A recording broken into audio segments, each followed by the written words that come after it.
Appreciate that. Thank you. Thank you. So, let me ask you something. Let me ask you, how's everybody doing tonight, huh?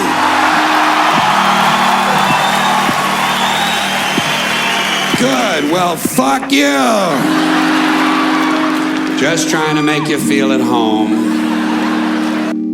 You know, I've been out here all this time and I haven't been complaining about anything yet. I think it's time we moved right into the complaint department, you know, because, listen, this is just a series of things that are pissing me off, all right? Because I don't have pet peeves, I have major psychotic fucking hatreds, all right? And I'll tell you this, it makes the world a lot easier to sort out. First thing on my list tonight, airport security. Tired of this shit. There's too much of it. There's too much security at the airports. I'm tired of some guy with a double-digit IQ and a triple-digit income rooting around inside of my bag for no reason and never finding anything. Haven't found anything yet in anybody's bag. Haven't found one bomb in one bag. And don't tell me, well, the terrorists know their bags are going to be searched, so now they're leaving their bombs at home. There are no bombs. The whole thing is fucking pointless. And it's completely without logic. There's no logic at all. They'll take away a gun, but let you keep a knife. Well, what the fuck is that? In fact, there's a whole list of lethal objects they will allow you to take on board. Theoretically, you could take a knife, an ice pick, a hatchet, a straight razor, a pair of scissors, a chainsaw, 6 knitting needles, and a broken whiskey bottle, and the only thing they're going to say to you is that bag has to fit all the way under the seat in front of you. And if you didn't bring a weapon on board, relax. After you've been flying for about an hour, they're going to bring you a knife and fork. They actually give you a fucking knife. It's only a table knife, but you could kill a pilot with a table knife. Might take you a couple of minutes, you know. Yeah, especially if he's hefty, huh? Yeah. But you could get the job done if you really wanted to kill the prick. Shit, there's a lot of things you could use to kill a guy with. You could probably beat a guy to death with the Sunday New York Times, couldn't you? Or suppose you just had really big hands. Couldn't you strangle a flight attendant? Shit, you could probably strangle 2 of them, one with each hand. You know, if you were lucky enough to catch them in that little kitchen area before they break out the fucking peanuts, you know? But you could get the job done if you really cared enough. So why is it they allow a guy with big, powerful hands to get on board an airplane? I'll tell you why. They know he's not a security risk because he's already answered the 3 big questions. Question number 1, did you pack your bags yourself? No, Carrot Top packed my bags.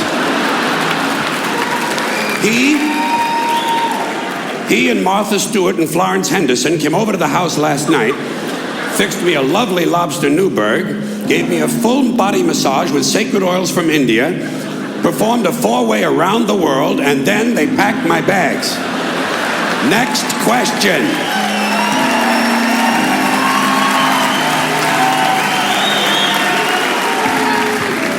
Have your bags been in your possession the whole time? No.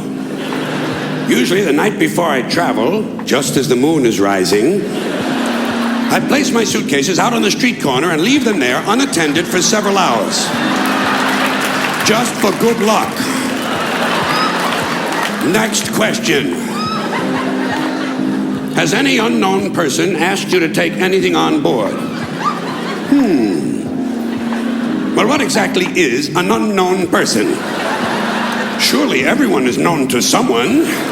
In fact, just this morning, Kareem and Youssef Ali Ben-Gaba seemed to know each other quite well. They kept joking about which one of my suitcases was the heaviest. And that's another thing they don't like at the airport, jokes. You know? Yeah, you can't joke about a bomb. Well, why is it just jokes? What about a riddle? How about a limerick? How about a bomb anecdote? You know, no punchline, just a really cute story. Or suppose you intended the remark, not as a joke, but as an ironic musing. Are they prepared to make that distinction? Why, I think not. And besides, who's to say what's funny? Airport security is a stupid idea, it's a waste of money, and it's only there for one reason, to make white people feel safe. That's all. The illusion, the feeling and illusion of safety, to placate the middle class, because the authorities know they can't make an airplane completely safe. Too many people have access. You'll notice the drug smugglers don't seem to have a lot of trouble getting their little packages on board, do they? No, and God bless them too. Yes. Oh, and by the way, an airplane flight shouldn't be completely safe. You need a little danger in your life. Take a fucking chance once in a while, will you? What are you gonna do? Play with your prick for another 30 years?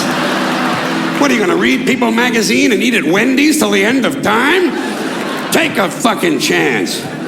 Besides, even if they made all of the airplanes completely safe, the terrorists would simply start bombing other places that are crowded. Porn shops, crack houses, titty bars, and gangbangs. You know, entertainment venues. The odds of you being killed by a terrorist are practically zero. So I say relax and enjoy the show. You have to be a realist. You have to be realistic about terrorism. Certain groups of people, certain groups, Muslim fundamentalists, Christian fundamentalists, Jewish fundamentalists, and just plain guys from Montana, are going to continue to make life in this country very interesting for a long, long time. That's the reality. Angry men in combat fatigues talking to God on a two-way radio and muttering incoherent slogans about freedom are eventually going to provide us with a great deal of entertainment. Especially after your stupid fucking economy collapses all around you and the terrorists come out of the woodwork. You'll have anthrax in the water supply and sarin gas in your air conditioners. There'll be chemical and biological suitcase bombs in every city. And I say enjoy it. Relax. Enjoy the show. Take a fucking chance. Put a little fun in your life. To me, terrorism is exciting. It's exciting. I think the very idea that you can set off a bomb in a marketplace and kill several hundred people is exciting and stimulating, and I see it as a form of entertainment. Entertainment, that's all it is. Yeah. But I also know that most Americans are soft and frightened and unimaginative, and they don't realize there's such a thing as dangerous fun. And they certainly don't recognize a good show when they see one. I have always been willing to put myself at great personal risk for the sake of entertainment. And I've always been willing to put you at great personal risk for the same reason. As far as I'm concerned, all of this airport security, all the searches, the screenings, the cameras, the questions, it's just one more way of reducing your liberty and reminding you that they can fuck with you anytime they want, as long as you put up with it. As long as you put up with it. Which means, of course, anytime they want, because that's what Americans do now. They're always willing to trade away a little of their freedom in exchange for the feeling, the illusion of security. What we have now is a completely neurotic population obsessed with security and safety and crime and drugs and cleanliness and hygiene and germs. There's another thing, germs. Where did this sudden fear of germs come from in this country? Have you noticed this? The media constantly running stories about all the latest infections, salmonella, E. coli, hantavirus, bird flu, and Americans panic easily, so now everybody's running around scrubbing this and spraying that and overcooking their food and repeatedly washing their hands, trying to avoid all contact with germs. It's ridiculous, and it goes to ridiculous lengths. In prisons, before they give you a lethal injection, they swab your arm with alcohol. It's true. It's true. It's true.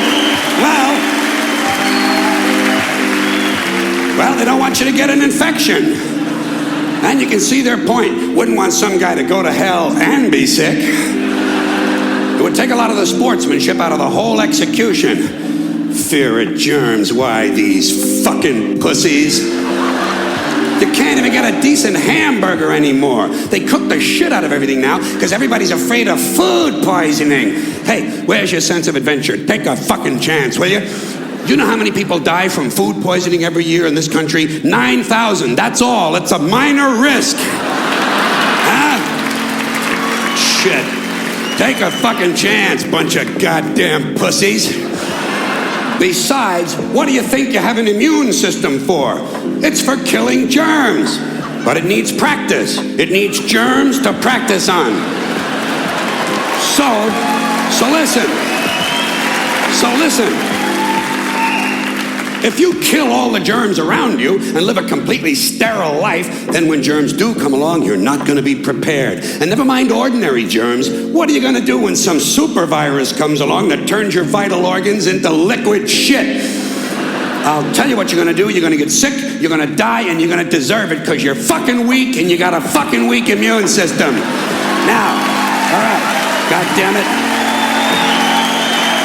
Hey. All right. I want to tell you a true story about immunization. When I was a little boy in New York City in the 1940s, we swam in the Hudson River, and it was filled with raw sewage, okay? We swam in raw sewage, you know, to cool off. And at that time, the big fear was polio. Thousands of kids died from polio every year. But you know something? In my neighborhood, no one ever got polio. No one, ever. You know why? Because we swam in raw sewage.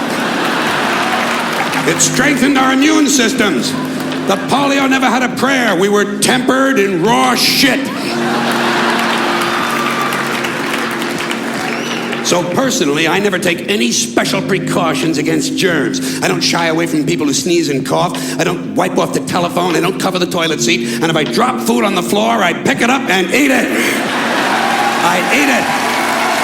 Yes, I do. Even if I'm at a sidewalk cafe in Calcutta, the poor section, on New Year's morning during a soccer riot.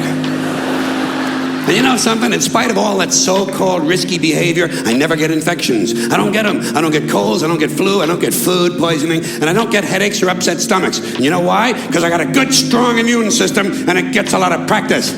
My immune system is equipped with the biological equivalent of fully automatic military assault rifles with night vision and laser scopes. And we have recently acquired phosphorus grenades, cluster bombs, and anti-personnel fragmentation mines. So, when my white blood cells are on patrol, reconnoitering my bloodstream, seeking out strangers and other undesirables, if they see any suspicious-looking germs of any kind, they don't fuck around. They whip out the weapons, they wax the motherfucker, and deposit the unlucky fellow directly into my colon. There's no nonsense. There's no Miranda warning. There's none of that 3 strikes and you're out shit. First defense, bam, into the colon you go. Sure. Yeah, hey. All right. Oh.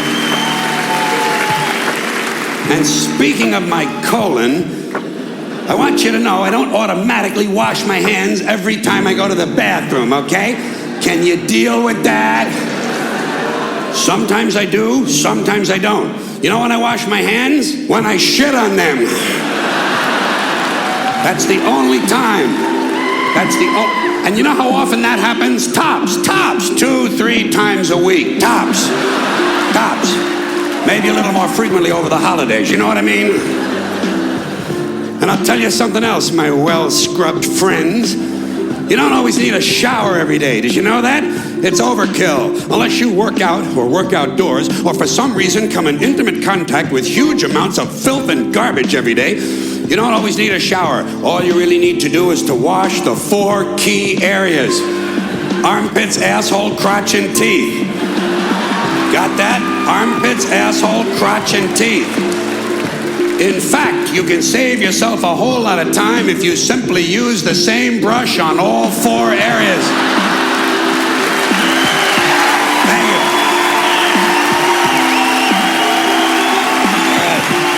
Thank you. I appreciate it. Thank you. All right. Here's one more item for you, the last in our civics book. Items of things that are Boy, everyone in this country's always running around yammering about their fucking rights. I have a right, you have no right, we have a right, they don't have a right. Folks, I hate to spoil your fun, but there's no such thing as rights, okay? They're imaginary. We made them up, like the boogeyman. The 3 Little Pigs, Pinocchio, Mother Goose, shit like that. Rights are an idea. They're just imaginary. They're a cute idea. Cute. But that's all. Cute and fictional. But if you think you do have rights, let me ask you this. Where do they come from? People say, well, they come from God. They're God-given rights. Oh, fuck, here we go again. Here we go again. The God excuse, the last refuge of a man with no answers and no argument. It came from God. Anything we can't describe must have come from God. Personally, folks, I believe that if your rights came from God, he would have given you the right to some food every day, and he would have given you the right to a roof over your head. God would have been looking out for you. God would have been looking out for you. You know that? He would have been worried about making sure you have a gun so you can get drunk on Sunday night and kill your girlfriend's parents. But let's say it's true. Let's say God gave us these rights. Why would he give us a certain number of rights? The Bill of Rights in this country has 10 stipulations, okay? 10 rights. And apparently God was doing sloppy work that week because we've had to amend the Bill of Rights an additional 17 times. So God forgot a couple of things like slavery. Just fucking slipped his mind. But let's say God gave us the original 10. He gave the British 13. The British Bill of Rights has 13 stipulations. The Germans have 29. The Belgians have 25. The Swedish have only 6. And some people in the world have no rights at all. What kind of a fucking goddamn God-given deal is that? No rights at all? Why would God give different people in different countries different numbers of different rights? Boredom? Amusement? Bad arithmetic? Do we find out at long last after all this time that God is weak in math skills? Doesn't sound like divine planning to me. Sounds more like human planning. Sounds more like one group trying to control another group. In other words, business as usual in America. Now, if you think you do have rights, one last assignment for you. Next time you're at the computer, get on the internet, go to Wikipedia. When you get to Wikipedia, in the search field for Wikipedia, I want you to type in Japanese Americans 1942, and you'll find out all about your precious fucking rights, okay? All right. You know about it. You know about it. Yeah. In 1942, there were 110,000 Japanese American citizens in good standing, law-abiding people who were thrown into internment camps simply because their parents were born in the wrong country. That's all they did wrong. They had no right to a lawyer, no right to a fair trial, no right to a jury of their peers, no right to due process of any kind. The only right they had, right this way, into the internment camps. Just when these American citizens needed their rights the most, their government took them away. And rights aren't rights if someone can take them away. They're privileges. That's all we've ever had in this country is a bill of temporary privileges. And if you read the news even badly, you know that every year the list gets shorter and shorter and shorter. You see how similar?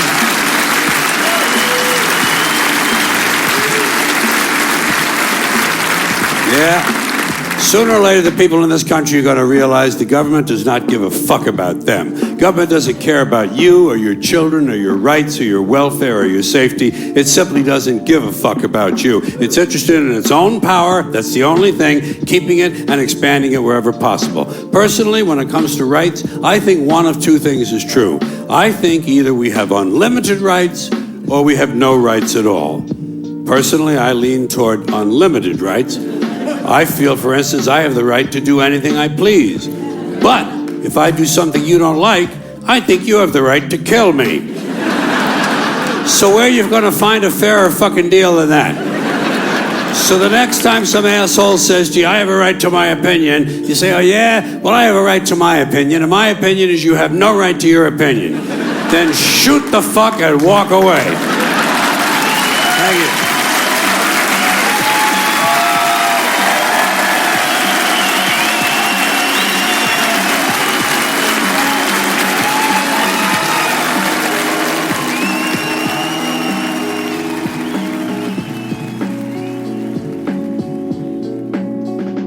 Tell the truth, don't be bullshitting people. Like I say, there's enough bullshit as it is. In fact, there's just enough. Did you know that? There's just enough bullshit in this country to hold things together. Bullshit is the glue that binds us as a nation. Where would we be without our safe, familiar American bullshit? Land of the free, home of the brave, the American dream. All men are equal, justice is blind, the press is free, business is honest, the good guys win, your vote counts, the police are on your side, God is watching you. Your standard of living will always improve. And everything is gonna be just fine. The official national bullshit story. I call it the American okey doke. Every one of those items is provably untrue at one level or another, but we believe them because they're pounded into our heads from the time we're children. That's what they do with that kind of thing. Pounded into the heads of kids because they know that children are much too young to be able to muster an intellectual defense against a sophisticated idea like that. And they know that up to a certain age, children believe everything their parents tell them. And as a result, they never learn to question things. Nobody questions things in this country anymore. Nobody questions anything. Everybody's too fat and happy. Everybody's got a cell phone that'll make pancakes and rub their balls now, you know? Way too fucking prosperous for our own good. Way too fucking prosperous. Americans have been bought off and silenced by toys and gizmos. No one learns to question things. You remember?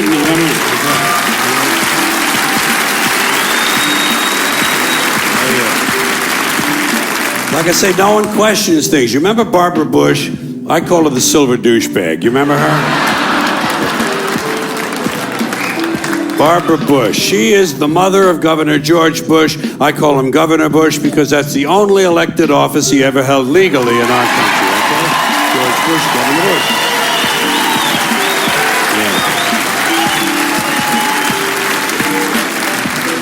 Yeah. I don't care where they hang his portrait. I don't care how big his library is. He'll always be Governor Bush. I don't even capitalize his name when I type it anymore. So she's the mother of Governor George Bush. She's also the wife of his father, George H.W. Bush, who did become president in the normal, legal, traditional manner. And when he did, she came along for the ride as First Lady. And that's been the tradition up till now. A man has been elected, and the woman has come along for the ride as the First Lady. And usually, as in American life in general, the woman is condescended to, patronized, given something to do to keep her busy. A lot of times they give her a charity or a cause, something she can champion. Betty Ford was told to drink. Remember that? Yeah, remember that? That's right. Betty Ford was told, you drink, Betty. Betty, you drink and get really fucked up, okay? Just get totally fallen down, fucked up, drunk, shit-faced, and blow your liver out. Blow your fucking liver out, honey. Then we'll hose you down and we'll put you in a place and get you well there and put your name on the place and Liza Minnelli can get well and everything's gonna be okay. All right? So, that was her assignment. That was her assignment. Barbara Bush's assignment was getting children to read. Remember that? Getting children to read. They figured she had had so much success with George.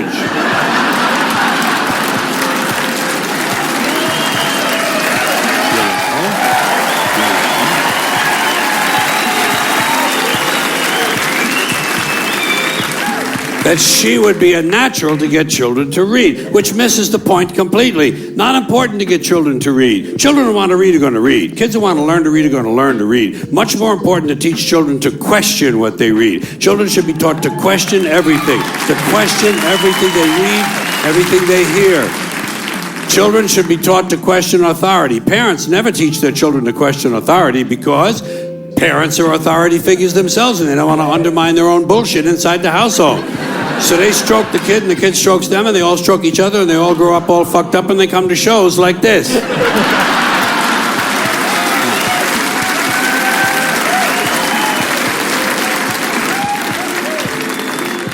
Children have to be told there's bullshit coming down the road. They have to be warned that life is about detecting the bullshit and fending it off as best you can. No one told me a thing like that. I was never warned about any of this, had to find all of it out for myself. And there are still, as with you probably, a lot of things that you're expected to believe and accept in America that I personally have a problem with, and I question a lot of these things. To give you an example, I saw a slogan on a guy's car that said, "Proud to be an American." And I thought, well, what the fuck does that mean? Proud to be an American. You see, I've never understood national pride. I've never understood ethnic pride. because I'm Irish, and all four of my grandparents were born in Ireland, so I'm fully Irish. And when I was a kid, I would go to the St. Patrick's Day parade, and I noticed that they sold a button that said, "Proud to be Irish." And I could never understand that because I knew that on Columbus Day, they sold a different button that said, "Proud to be Italian." Then came Black Pride and Puerto Rican Pride, and I could never understand ethnic or national pride, because to me, pride should be reserved for something you achieve or attain on your own, not something that happens by accident of birth. Being Irish...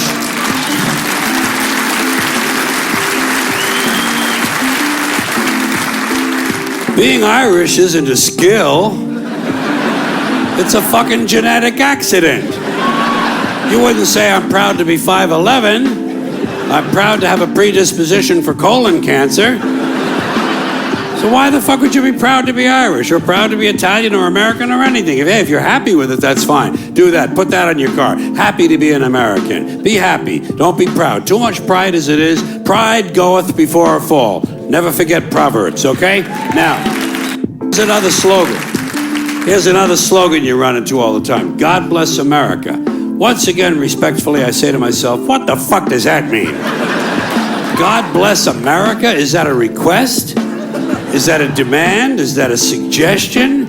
Politicians say it at the end of every speech, as if it were some sort of verbal tick that they can't get rid of.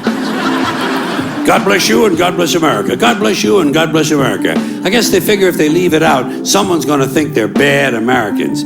Let me tell you a little secret about God, folks. God does not give a flying fuck about America, okay? He doesn't care. He never cared about this country. He never has, he never will. He doesn't care about this country any more than he cares about Mongolia, Transylvania, Pittsburgh, the Suez Canal, or the North Pole. He simply doesn't care, okay? He doesn't care. Listen, there are 200 countries in the world now. Do these people honestly think that God is sitting around picking out his favorites? Why would he do that? Why would God have a favorite country? And why would it be America out of all the countries? Because we have the most money? Because he likes our national anthem? Maybe it's because he heard we have 18 delicious flavors of classic rice-a-roni. It's delusional thinking. It's delusional thinking, and Americans are not alone with these sort of delusions. Military cemeteries around the world are packed with brainwashed, dead soldiers who were convinced God was on their side. America prays for God to destroy our enemies. Our enemies pray for God to destroy us. Somebody's going to be disappointed. Somebody's wasting their fucking time. Could it be everyone? Now.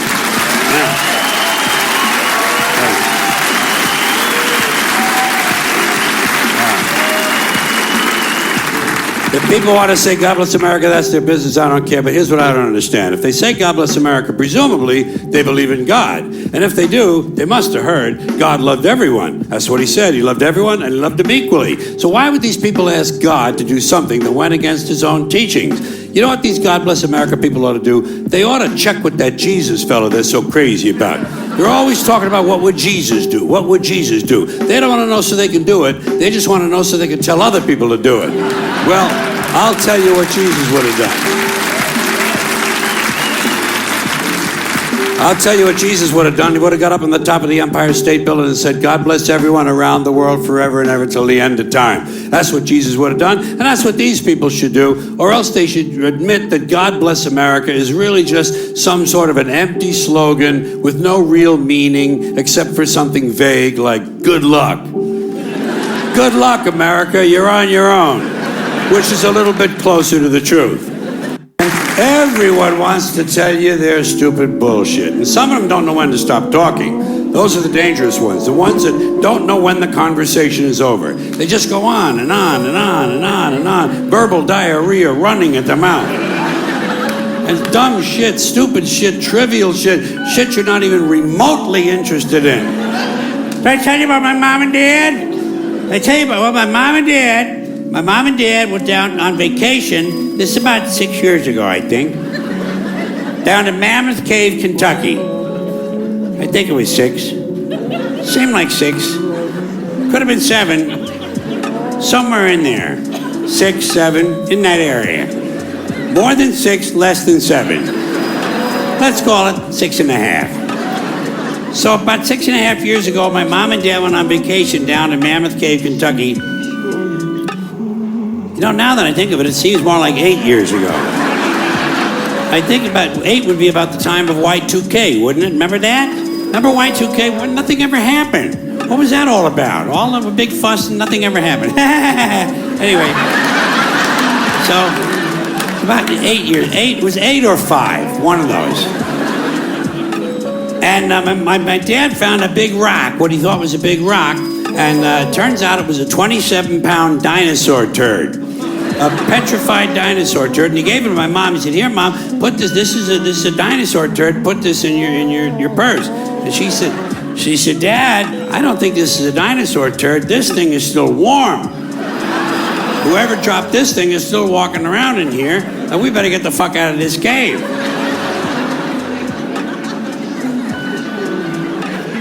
9 years ago. I know it was 9. I know it was 9 because my wife was pregnant with our first son, Mahmoud ibn El Said ben Salam. And he's 10 now. Or is he 11? He could be 11. He's either 11 or 5. But while all this is going on, you're searching through your mind for something graceful and diplomatic you can say to bring the conversation to a close. And all I can ever come up with is, shut the fuck up! Shut the fuck up! Shut the fuck up! Shut the fuck up!